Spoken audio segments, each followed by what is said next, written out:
మంత్రి ఎక్కడ అబ్బాయ? పైన సంతకాలు చేస్తున్నారండి. మన తలరాతలే మారిపోతున్నాయి. ఆ విషయం పట్టించుకోకుండా సంతకాలు పెడుతున్నాడు. సంతకాలు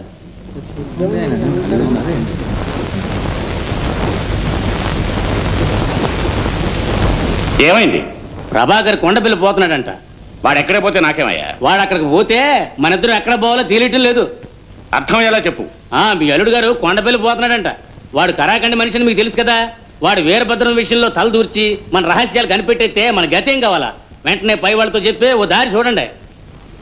ఏం చూడమంటావు? వీరభద్ర నరికే గంధం జట్టలో మనకి భాగం ఉందని చెప్పనా? ఓయ్, బుద్ధి ఉందంటే నీకు? అది లేదు కనుకనే జనం నాకు ఓట్లేసి నన్ను ఎమ్మెల్యే చేశారు. అది సరే, త్వరగా సీఎం లెవెల్లో మాట్లాడి దీనికో మార్గం చూడండి.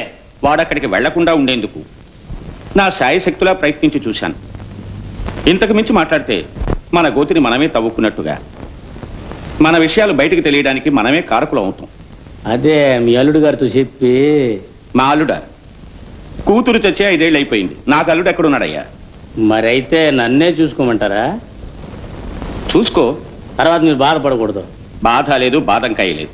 నువ్వేం కావాలన్నా చేసుకో, నేను తలదొచ్చను.